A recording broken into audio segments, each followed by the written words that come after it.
Welcome to SHOWstudio. It's the New York women's wear shows, but this is a kind of an interesting one to be analysing because we're going to be talking about Telfar, which is kind of a men's wear show, kind of not. A lot of is being said online about like how, he's showing his menswear a week after the men's wear shows are finished. But then I think the most interesting thing is why does it need to be defined either way? I think that's one thing that I want to talk about is the way that fashion is becoming more, not androgynous, but I think genderless, and how a lot of the pieces we're going to see can be worn by either sex. So it kind of feels limiting to call it menswear or womenswear, but we can discuss that. But before we kind of dive into our Telfar chat, I'll just let my amazing set of panellists introduce themselves, starting with you, Hettie. Hello, I'm Hettie Judah. I'm a writer and I specialise in art and fashion. Hi, I'm Harriet Quick. I'm an editor and journalist. Hi, my name is Anastasiia and I'm an editor of the Calvi Journal. That's a magazine about Russian and Eastern European contemporary culture, and I also write freelance for places like Taste, ID and so on.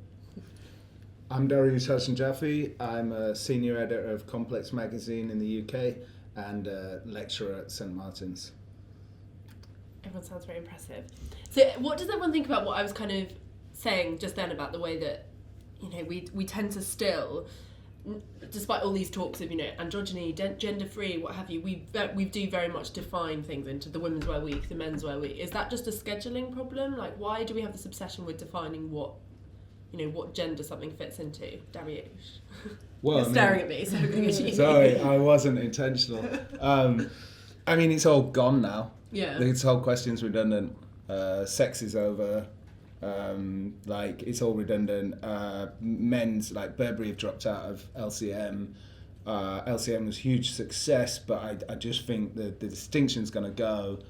The important distinction is not going to be menswear and women's wear, it's going to be streetwear and high fashion. That's interesting. What's your thoughts, Hettie?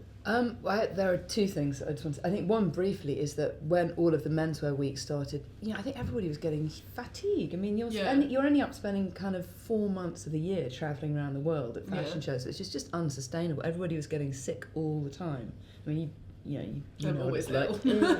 So it's just from that practical perspective, it's completely unsustainable to expect everybody to take 4 months out of the year to be watching shows.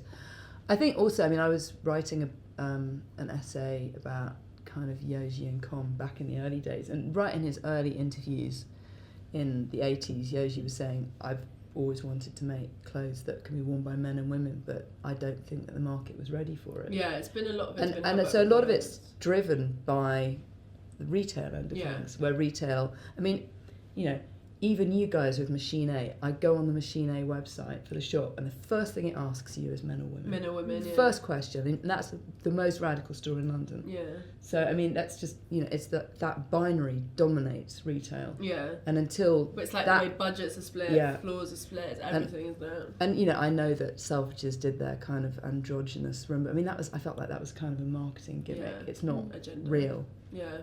It's interesting though, because I did a thing on the FT for it recently, and I did find people are kind of making steps, even retailers who would probably say are kind of relatively conservative retailers are kind of making steps to do things a little bit differently. So an example that I drew on was the way that Matches, and I think Opening Ceremony have actually done it as well. They bought Grace Wells Bonnet, which is a menswear label, but they bought it for women.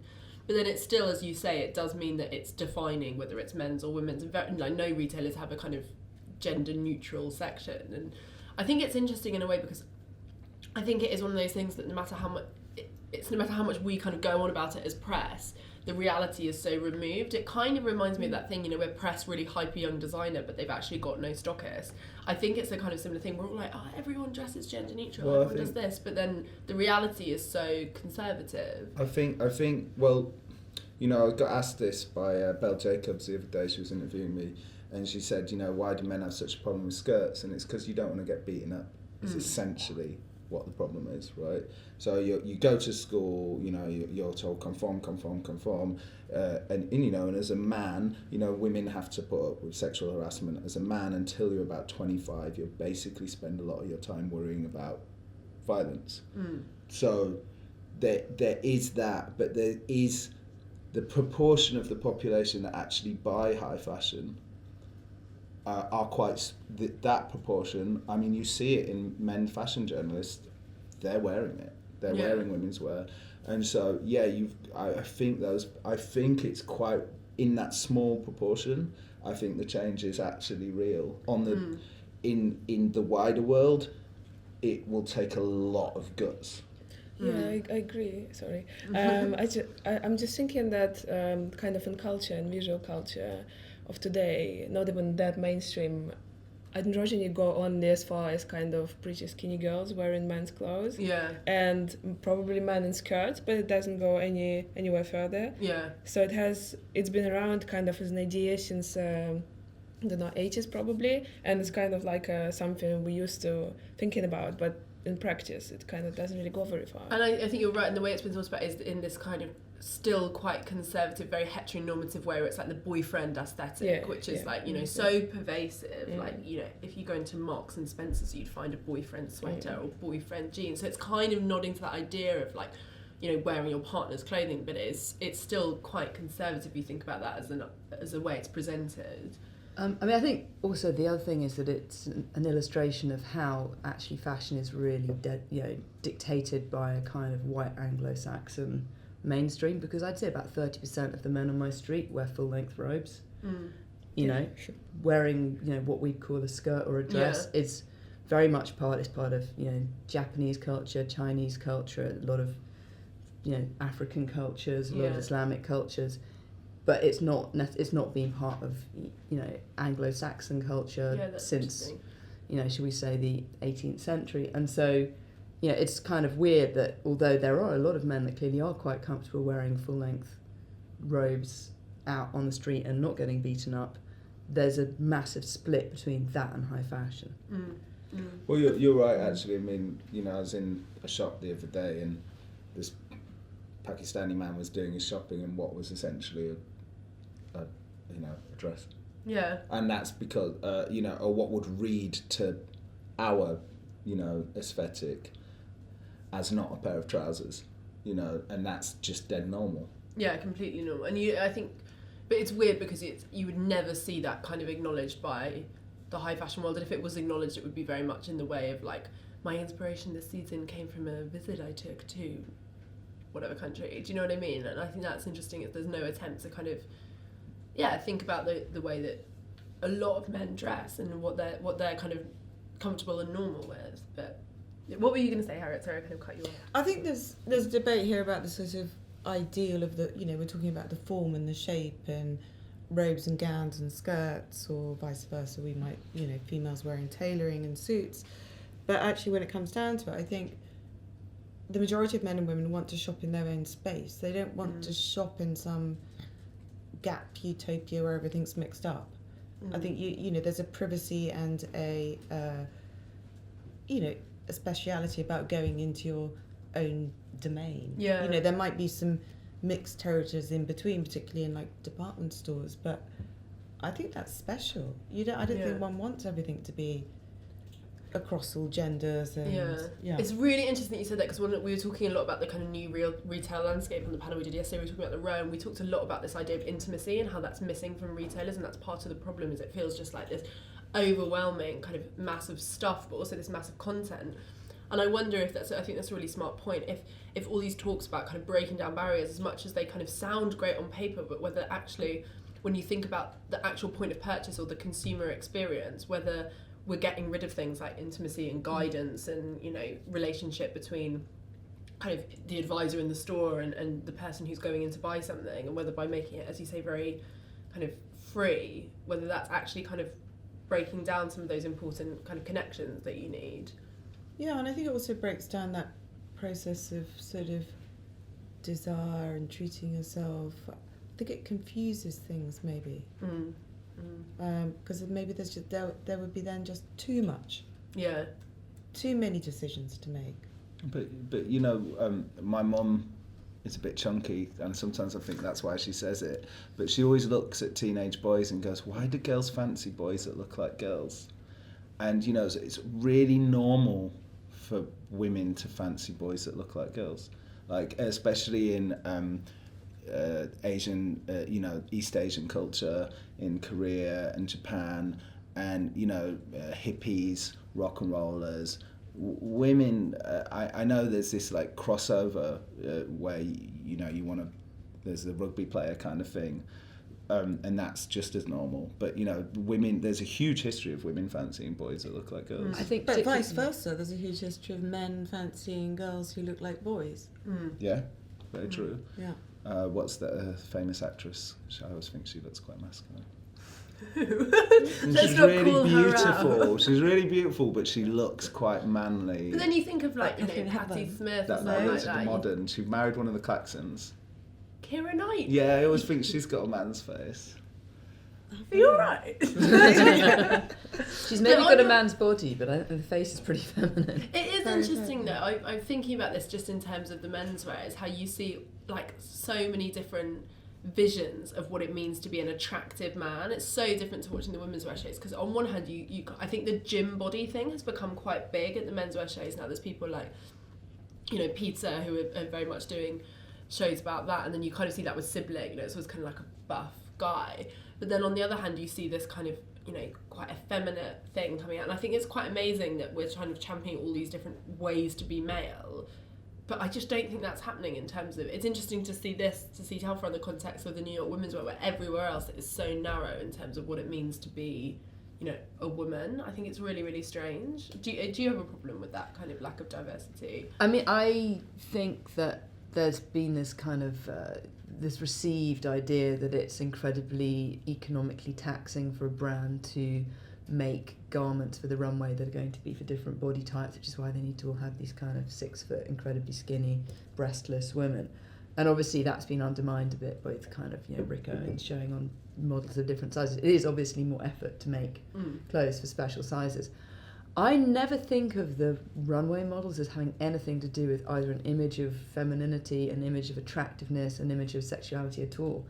I think the point was meant to be that they're kind of invisible, but then it's kind of flipped on its head because then suddenly, you know, like, you know, that becomes a kind of aspirational body type. Yeah. I don't know, I feel that kind of brands which are perceived as something cool and cutting edge, they are as far as from selling you the image of attractive femininity or masculinity as it could be. Like if you look at Vuitton, let's say, this is absolutely the opposite and probably a reaction to that stuff. Feminine masculine thing. That's incredibly repressive force in the world. This distinction between arty and avant-garde and sexy is incredibly cruel, vicious. You know, an Italian friend of mine made this point. She said, you know, what is it with English journalists and finding the kind of Versace Italian thing slutty? She's like, what's wrong with sex and bodies and bums and tits? What is this idea that, you know, it's superior to hide sexuality? But do you think that's what a lot of the kind of avant-garde design is doing? I think a lot of the avant-garde design that we're seeing at the moment is very about sex. Like I think what Vuitton do is quite sexual and it's quite sensual. I mean, Gosh's work is very much about sex and desire, and I think it's interesting that, anyway, because I think you're right, this kind of, if you look back and you kind of think of the more avant-garde and more experimental designers, you did often think about them kind of disguising the body, or not, like no one would be like, oh, comme des garçons, hot, like, do you know what I mean? Whereas you kind of do with things like this new wave of designers that come out, you think of them as much more engaged with Those leather boots are sexy. Yeah, but also like Hood by Air, it's very much about sex and subculture and counterculture, but all tied to kind of sexuality. It's super interesting. I think it's looking at a different sexuality rather than denying the fact that it exists and it drives you. It's more like you take sexuality from the club, not from, like, I don't know. Yeah, it's more visceral, isn't Yeah. it? It's Yeah. a more visceral expression as opposed to something that's conformed to being breast with, you know, hips. Yeah. You know, Jessica Rabbit. Yeah. It's looking more into the act of sex, I guess, or expressing that in clothes, or the gesture. Yeah, that's interesting. I mean, I think that it kind of, in a way, goes back to that divide between Dior and Balenciaga, where you've got someone that's jamming a woman into a corset, making a completely unnatural hourglass body shape, and someone that's then trying to create something that's quite a liberating silhouette that's nonetheless got something very chic happening to it. And I guess there was this idea that if you're going to wear chic intellectual fashion, then it's not going to conform to some sexualised body shape. And I guess that's endured into this thing where suddenly if you're going to wear something intellectual, it can't be sexy at the same time, Yeah. which is like, you know, obviously pernicious. And as you looking were at a saying. lot of the New York shows, it's very much hitting on those notes. You know, it's Yeah. calf-length skirts. It's Yeah. sort of quite demure tops. It's sort of got that blue stocking appeal, I guess. Yeah, definitely. Which is what I find really interesting, is kind of going on to different type, but it's what I've always found really interesting about what Miuccia Prada does, because I feel like it's like that pinnacle of intellectual fashion, but it's always, I think, quite sensual, and it's very much about, it's quite fetishy sometimes as well, and I think that's really interesting, because it is kind of refusing to accept that idea of that to be smart you can't be kind of hot or sexy or even acknowledge your kind of femininity. Well, I'm reading this incredible book at the moment on Berlin between about 1860 and 1933, and it's about gay history of Berlin, and it's amazing because essentially the idea of homosexuality comes from Berlin and comes from and there's basically two schools. So you've got the queer school, right? And there's all sorts of big shit going on with like anti-Semitism in there. But there's like the scientific queer school that people were born queer, gay, and then because I'll use queer later. And then there's this other school that see gayness as like, which I have sympathy with. Gayness as a privilege, as like the ultimate expression of like manliness, and they're called like the manor bound, and essentially though a lot of very wrong shit comes out of this, you know, hence why half the SS were bumming each other, but but like it's really interesting because there's this split in gay culture between, you know, you see it so much in fashion, this obsession with like masculine fetish, you know, like, and some quite nationalist tropes and militarism, and then there's this other thing, and what I think Telfar is really good at is queer. You know, this kind of it was really cool. One of my friends, Matthew Stone, he basically said, Daryoush, I think I've said this on panel before, but he said you're queer and that's why people can't work you out, and it's really empowering, and that's what Telfar is. He's really, because, you know, you don't need to divide between this like warrior caste or this basically the other guys had aligned gayness with femininity. You don't need to choose, you can just be. Yeah, I think you're right. There was a lot of aligning with gay culture through, like, you know, this kind of sexy masculine man kind of fetish, leather, all of that kind of thing. And I think that it's interesting what you say about queer culture. Do we think that's something that hasn't been catered to in fashion before? I am going to shut up. I am going to shut up. But I mean, Telfar is obviously the inheritor of Bernard Willem. Yeah. Yes, totally. Yeah. No, I was thinking that when I was a kid. His designs earlier. Yeah. Why do you say that, Hettie? I mean, it's that kind of playfulness, the irreverence, that kind of walking the line between. It's the idea that there's something kind of that you don't necessarily want to lift the corner of, going underneath what looks like it's very clean and normal. Yeah. And I think in kind of digging into lots of different tropes of stuff, and I mean, I think just even some of the way that he dresses people in a very performative fashion really, I mean, for me it touched more on, I guess, what Bernard was doing when in his kind of Berlin days more recently. Mainly now on Instagram I see pictures of his bottom, but so I'm not quite sure what he's up to apart from mooning the camera. It's in LA, isn't he? Yeah. I feel like Bernard Wilhelm's a bit of a kind of unsung hero. I feel like there's so much that's influenced by him at the moment, and people just don't talk about it. I think speak to a lot of young people who are really interested in fashion, they don't know anything about him or what he did. It's really interesting. But is this because there's a lack of comfort with the queerness aspect? I mean, when I was doing the kind of the Fiden Dictionary of Fashion a couple of years ago, and I was updating it, he was one of the names on the list that I sent out to everybody saying, is he somebody we should include? And I was getting people back going, no, he's just irrelevant. He's just a footnote. Well, he didn't really have great commercial success. Yeah. And people don't understand that. But what I love about Bernard Willem and Telfar is they do what fashion designers are meant to do, and that's create new clothes. Which, you know, when people are berating everybody, oh, it's just the same thing with a different print on it. Fair enough. What Telfar and Bernard Willem do is invent completely new forms, like you know, they're just structurally new clothes, and that's what we should, as good fashion materialists, we should be like celebrating the hell out of that. Just going back to this kind of talking about kind of, you know, queerness and gender, and just kind of thinking about New York in general, I feel like what's interesting about the way we're thinking about it is a lot of people have kind of talking about the Louis Vuitton campaign with Jaden Smith. A lot of people are talking about Gucci, and to me it's not really genderless clothing. You know, it's elements of women's wear on men and it's elements of men's wear on women. But have we seen any real impact of that, of the kind of thought process in New York, or has it been more in the styling details? I don't know how closely everyone's been following the shows, but what's your thoughts? Sorry, what's the... Just in terms of, have we seen any kind of gender, like genuine androgyny or genuine attempts to do genderless fashion, or do you think it is very much kind of styling details? I think it's styling. Yeah. And I think some pieces will happily transfer, but I think it's... I don't think it's a serious proposition. No.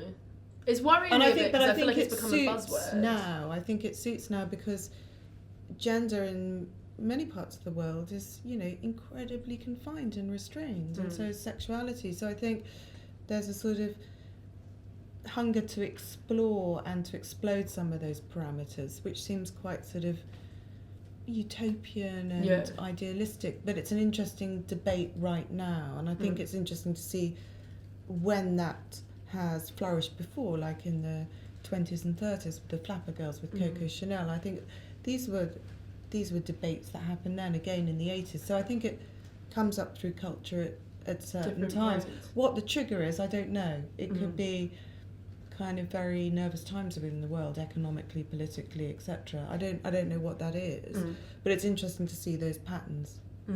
It's interesting that you say that, you know, it's very kind of hotly debated at the moment, because I guess maybe that's what I'm asking is do we feel like this is all this kind of talk and this buzz, is it going to actually manifest as big change to the fashion system where retailers are, you know, having gender neutral sections where it's not so split between men's and women's, where we don't have a men's week and a women's week?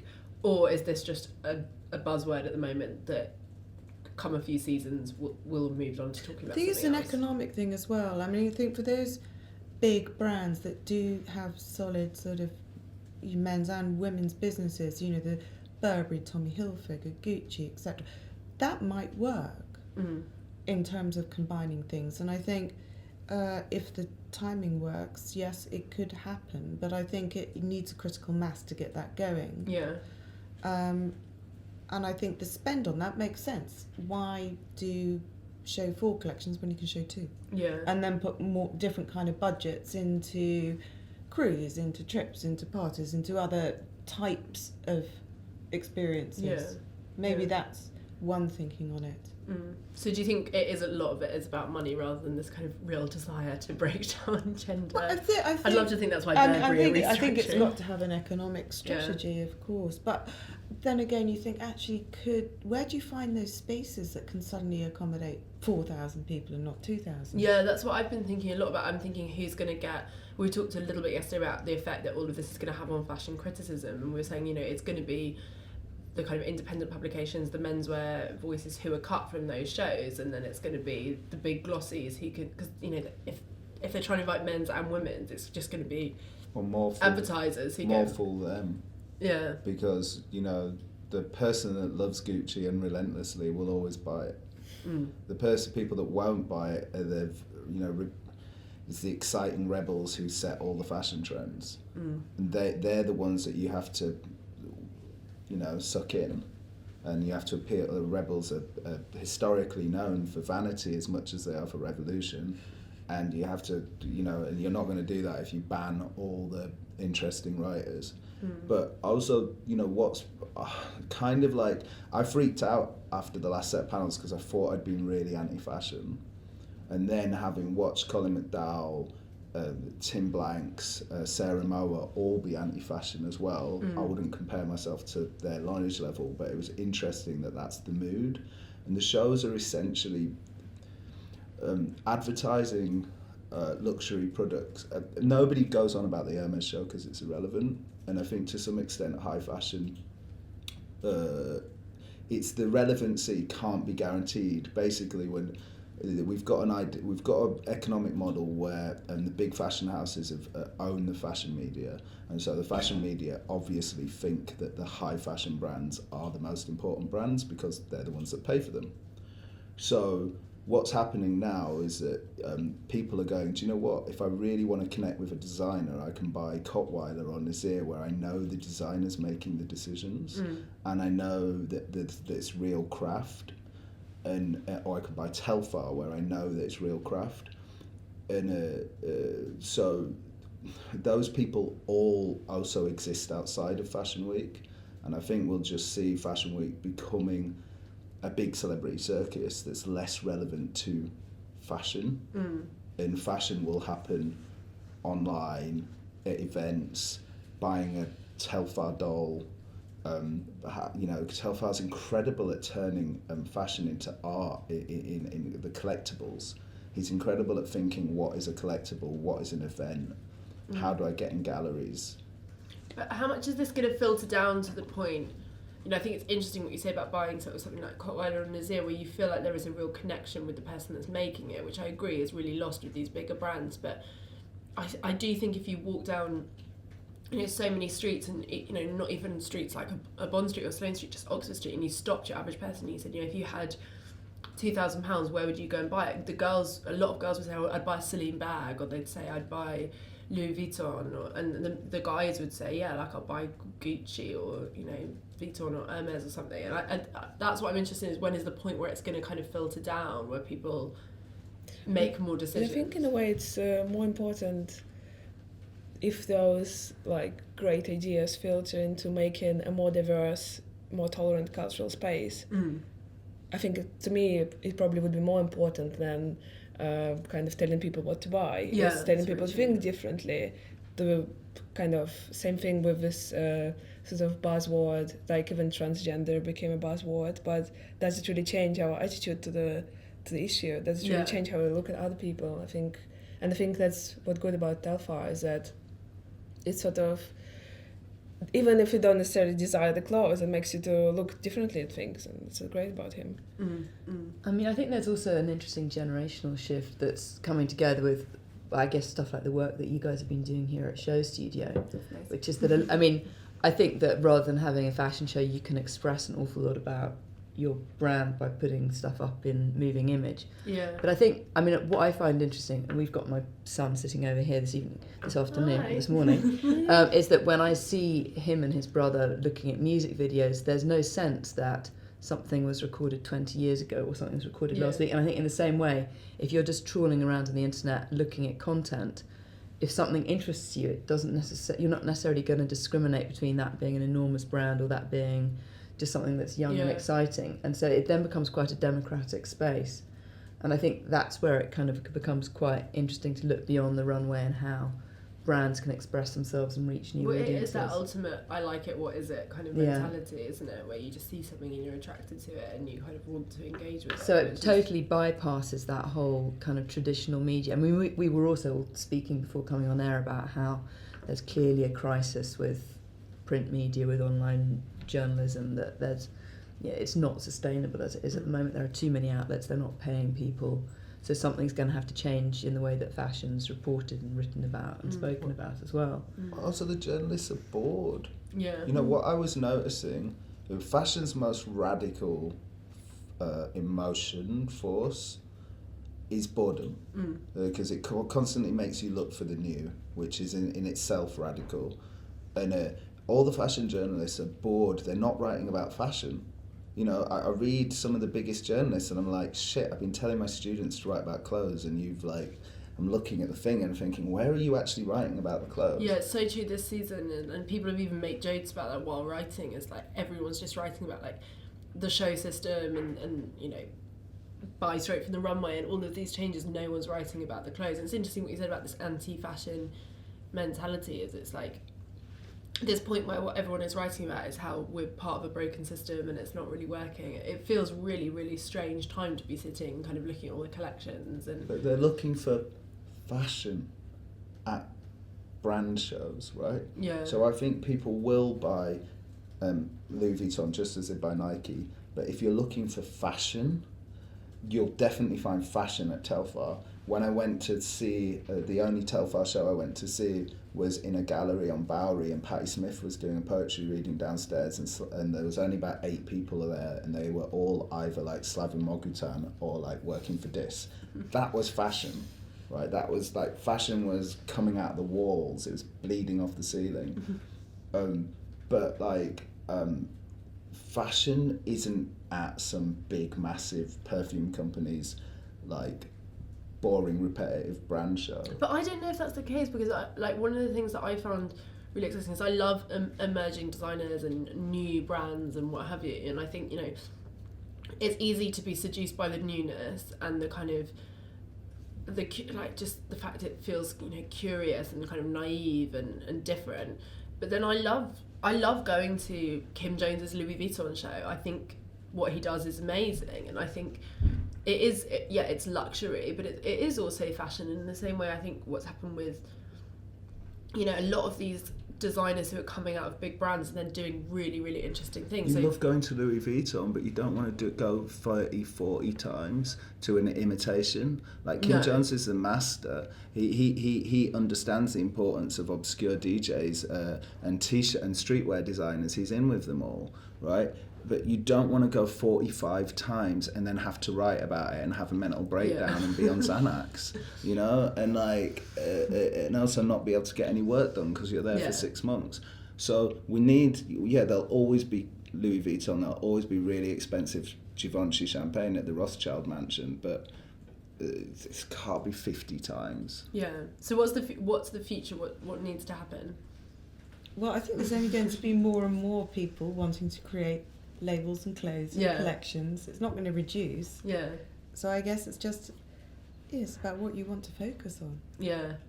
Those power brands aren't going to go away, are they? But they might want to invest 51% in Telfar. Yeah. And try and, you know, parent it in a different way. Mm.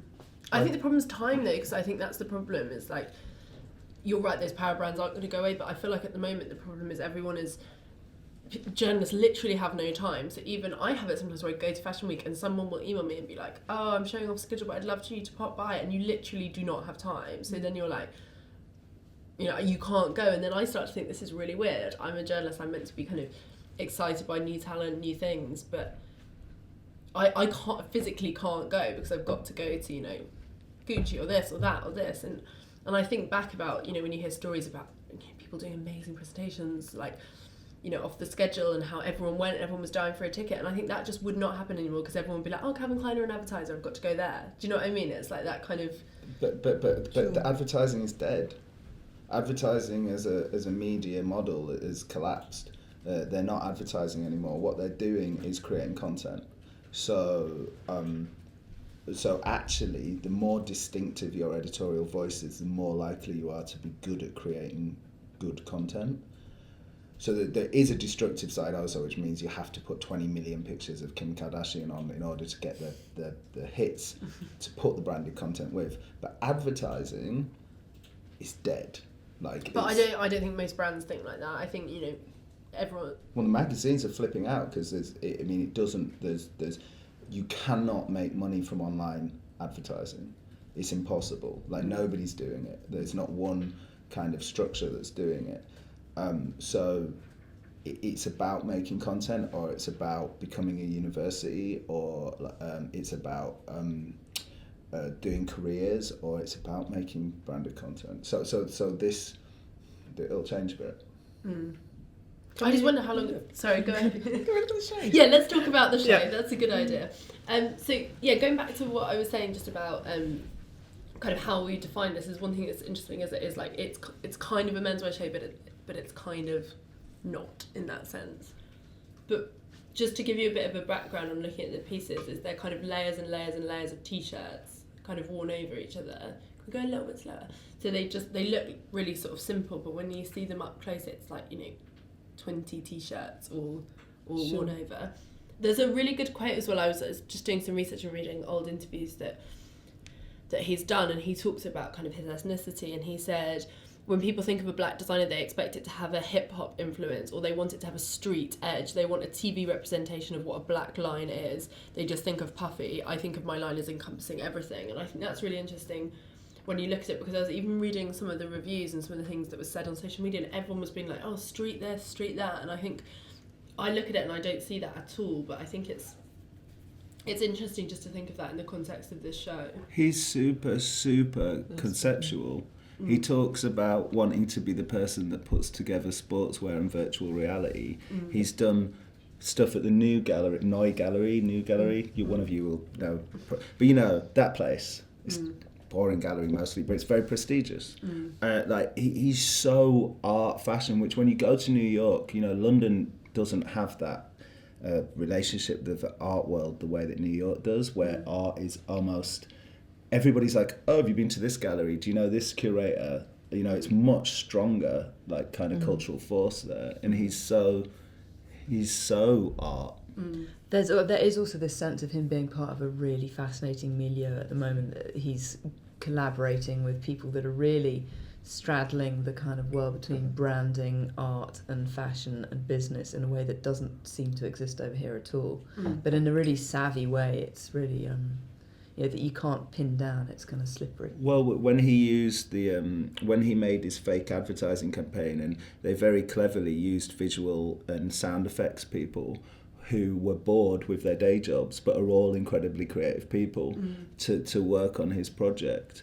And he works with like Fatima, of course, who's like Future Brown. It's like all these kind of art nodes.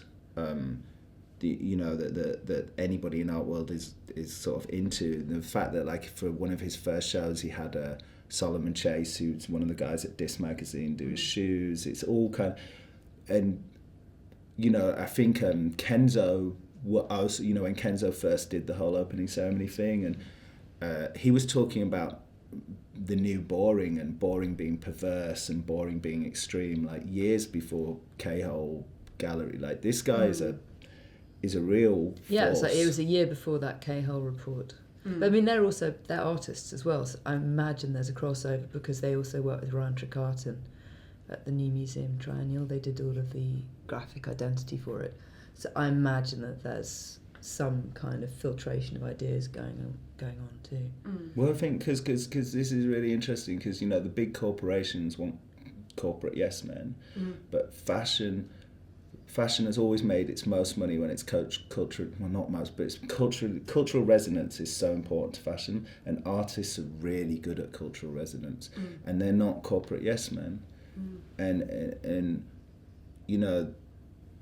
when the pop music boomed, or when hip hop first boomed, it was because the record labels said, you know what, we don't understand this. Let the kids in, give them a job, and let them run with it. And that's when pop music blew up, and that's when hip hop blew up.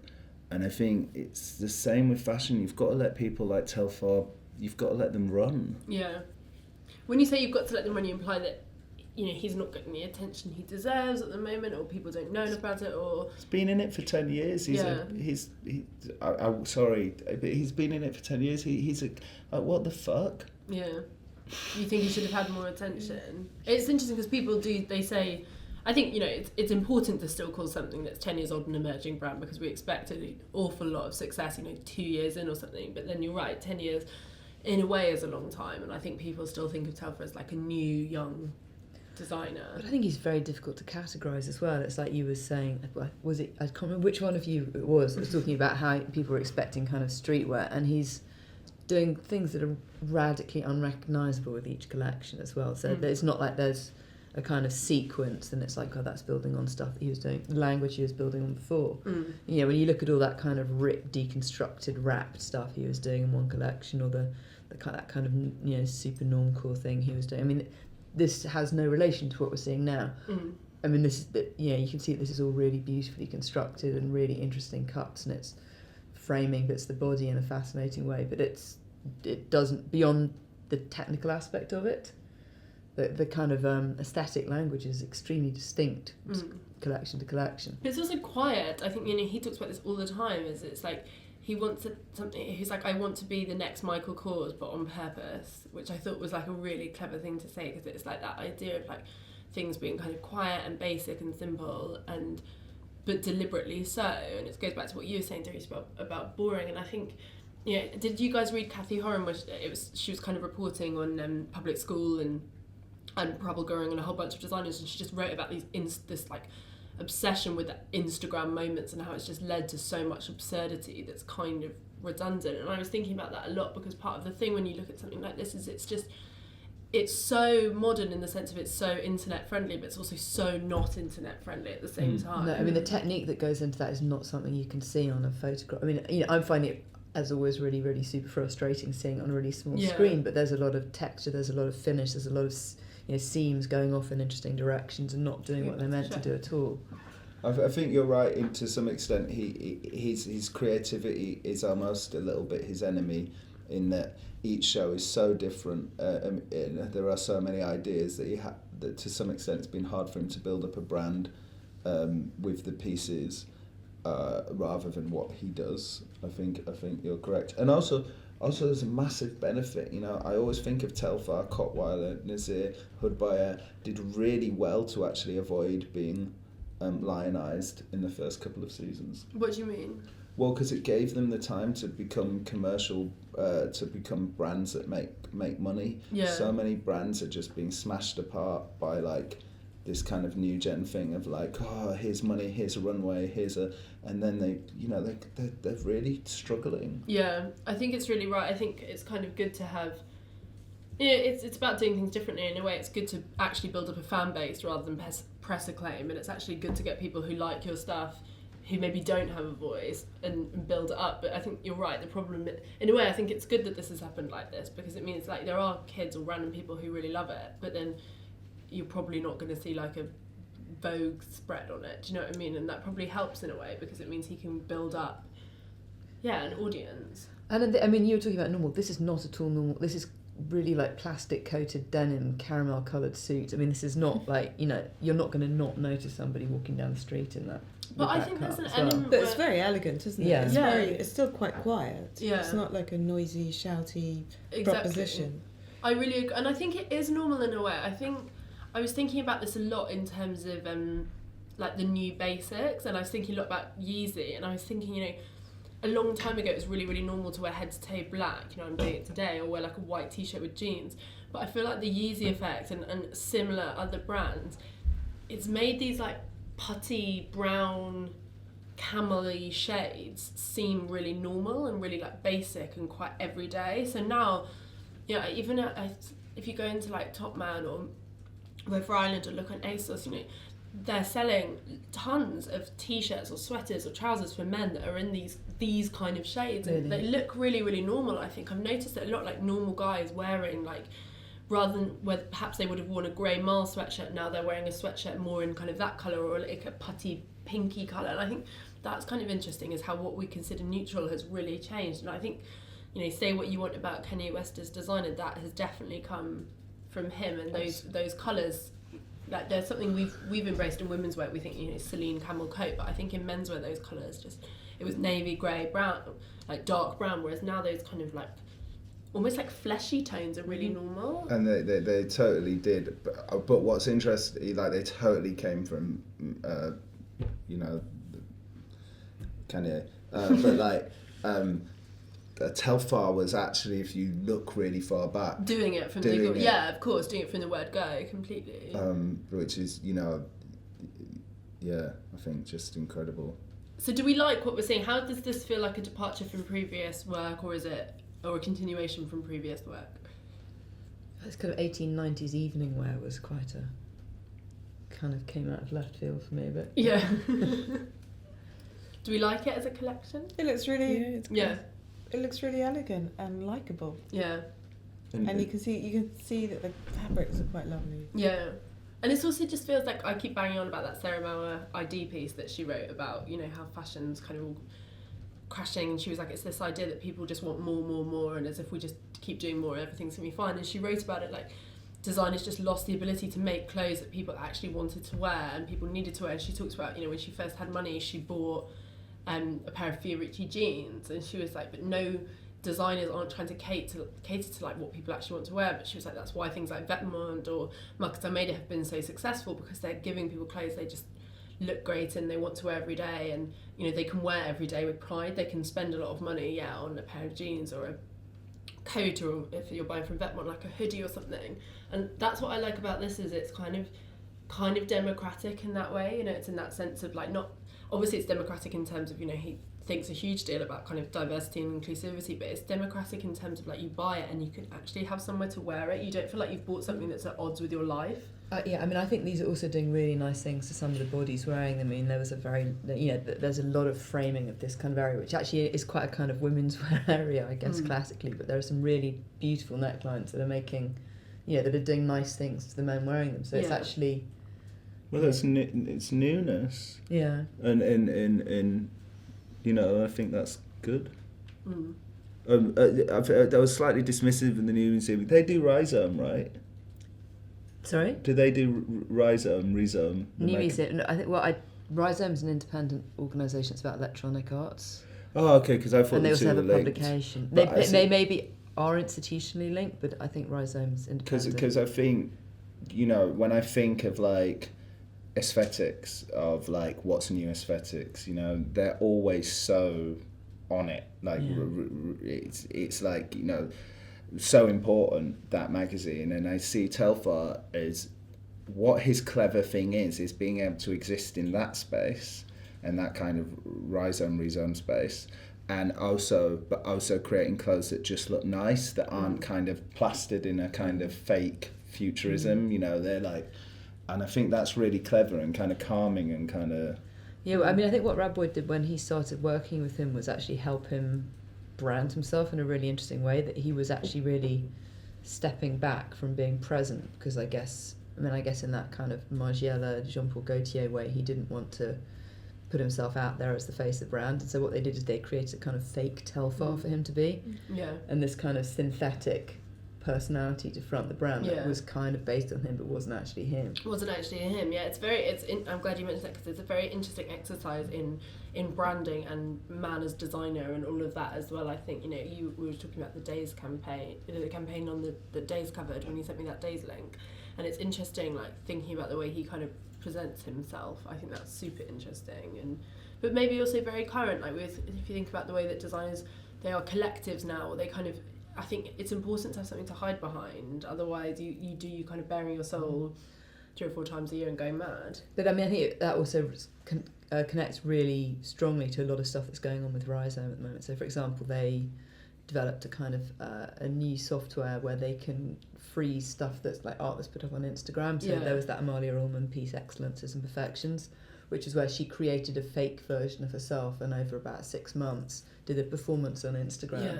And so I think people playing with kind of fake, like perfected or faked versions of themselves is very much something that's happening in the art world as well. Yeah. So that's, it's a kind of interesting intermeshing between the two. And that's what happens when you get dressed. Well, you're just constantly creating fake versions of yourself, aren't you? You create your own avatar. Yeah. Yeah. It's like... Unfortunately, mine are always less good than I think I should. Yeah, exactly. Mine's always like a really disappointing avatar. I think that's quite an interesting note to end on, actually, this idea of like clothes and what the purpose of getting dressed is, because maybe that's something we don't think about. If I hadn't got dressed, it would have been a horrifying panel, I promise. Naked panel. Yeah. Gross. Well, shall we give them a round of applause for giving us so much interesting discussion?